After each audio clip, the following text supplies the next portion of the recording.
Secure the objectives. Yo, it's your boy Fried Chicken, and I'm holding down spots. This is Slums, obviously, Black Ops 2, and I run right up to the food shop. I try to get here before the enemy gets here, and this is one of the two really pivotal spots on this map that you want to hold down. So I'm running silencer, laser sight, and I'm pretty sure I got FMJ on this class.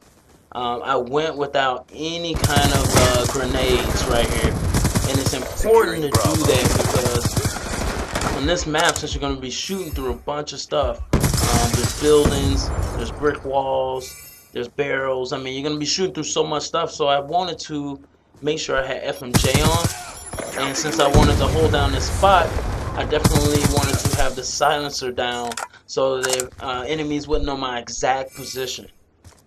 So that's very smart to do.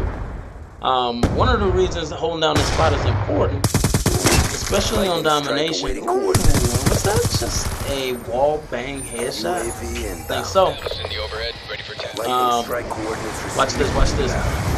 Ooh, 4-piece, baby. So that's the 4-piece. So with that, you get a wing, you get a leg, you get a thigh and a breast.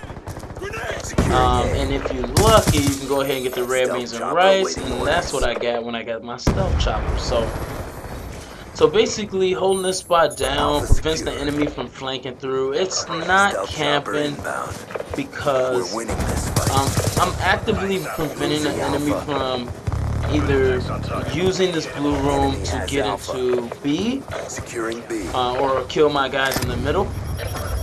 Also, I'm preventing them from flanking through this blue room into our spawn and doing the same thing that I'm doing basically on the opposite side. So that's my whole point here, is to keep that enemy team staggered, keep them on the edge of their seat.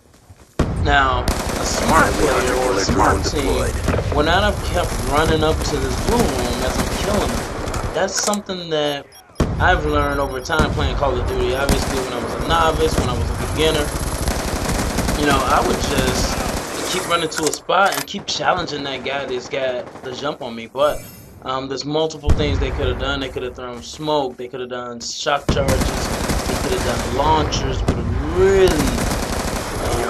really aggravated me and got me out of my position. But, you know, this team wasn't at the level, or the enemy team either wasn't at the level or was completely making them so frustrated that they just kept coming at me.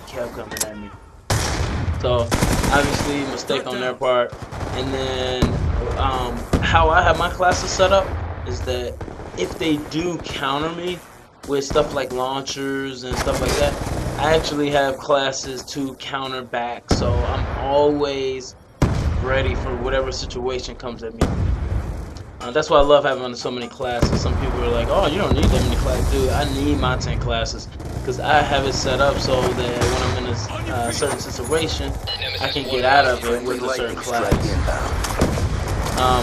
Another thing I want to talk about in this gameplay, before I show you the other spot when we switch sides, is exercise. It's crazy to think about it, but I was thinking about this the other day, and I was thinking like, wow, the popularity of exercise really is recent when you talk about just humans in general and how we've evolved and everything. So if you think about it, before technology, everything's so convenient nowadays. You go through a drive-thru, so not only are you eating McDonald's, which is not that healthy for you, you're looking at 1,300 to 2,000 calories per meal, and some people are eating there multiple times a day, 3 or 4, even 5 times a day. Not only is that stuff not the best for your system, but you actually have a drive-thru at McDonald's, so you don't even have to go in anymore.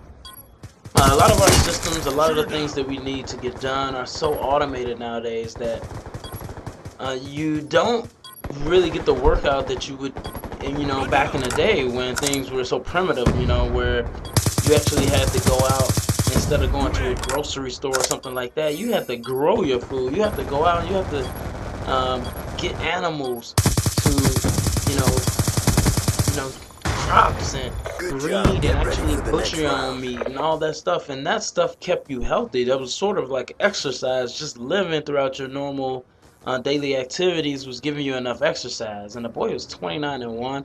I was thinking of actually just backing out of this game and just keeping it at 29-1, but secure the objectives. that's not me, you know. Securing Alpha. So that's kind of interesting to me to think that at some point you have to incorporate exercise into your daily life as technology becomes more and more relevant in our lives. You actually have to take time out to get that muscle activity and stuff like that. So I just thought that was kind of neat to think about. But the other pivotal spot on this map, and you'll see how much we fight for this and how I try to get my team. Now look at my team right now. Look at where I am. So my team is almost making the same mistake that the enemy team was making when I was holding down that first spot when we spawned on the seaside. It's kind of funny to see this. But then you see that the spawns change. They hit an alternate spawn, and my team takes an alternate route, and the spawns are kind of dictating where my team is going. Where did this map? Where did he even come from? I had to watch the kill count now. And dude, I was just tripping right here. That's why I didn't even move for me when I spawned back here. But you have to not let the spawns dictate how you move. Now, obviously, at this point, I spawned. I went right out. I started killing people. What I like to do when I spawn is immediately look for an enemy because enemies watch spawns. I mean, I watch spawns, they do it too. So immediately looking for an enemy instead of sprinting right out of your spawn is important. But right there, this brick structure, I like to call it the mausoleum, even though no, it's not a mausoleum. I just like to call it that. I don't really know what to call it. I can't believe that dude just came up with it. But this brick structure is the second key point in this map that you really want to hold down, and you'll see why it's so good to hold down because it's hard for people to approach, and especially when you're running FMJ, it's hard for them to get you out of that spot unless, like I said, they do those things. They hit launchers, they come up with smoke, you know, shock charges, stuff like that. And damn, that man gets turned on. Good sentry gun placement, by the way, for the enemy team. But so that is a really key spot. And what I'm telling my team right now is, hey, if we don't get back in this, we could actually lose this game with the amount of time that's left. So I said, what we have to do is we have to push the mausoleum. We need to push that right side. And like, I know they have us spawning in a certain place, and they're kind of doing the same thing to us as we did to them. What I told them, I said, we have to push this side no matter what. So don't go through blue, don't go through middle. And I'm trying to rally my team together, and it's really tough. So I get a couple people that spawn with me, and I say, hey, you hold this down, just cover me, and I'm going to slowly push up. And we start to get something rolling here. You know, I'm putting my vocals on the mic. I'm trying to get it through to them, like, hey, we have to push this right side. So one of the other key things about pushing the side is not only do you distract the team, if you think about it, if we're continuously killing people on this side and pushing through, we're taking the enemy's focus away from B, and we're taking their focus away from triple capping us because we're just putting so much pressure on them. Also, we're not allowing them to flank, and you see how the grenades can come in handy. We're not allowing them to flank, and like I said, just putting continuous pressure on them is so valuable when it comes to holding down these spots, these key points. So not only did I get my score streaks, you know, like I also probably buzzkilled a couple of them. I didn't really watch it, but I put their focus so much on that side that it's given us a chance to actually push up and try to capture B, or, you know, try to make a secondary move. And look at this game, like I'm trying everything I can, and I even switch it up a little bit and go to the blue house just because you know, they were expecting us to still be on that side. Securing B. And basically, we end up just pushing right into B, and we end up getting B right toward the end of the game, and getting the W at the very end. So super close game, and I appreciate everybody for watching.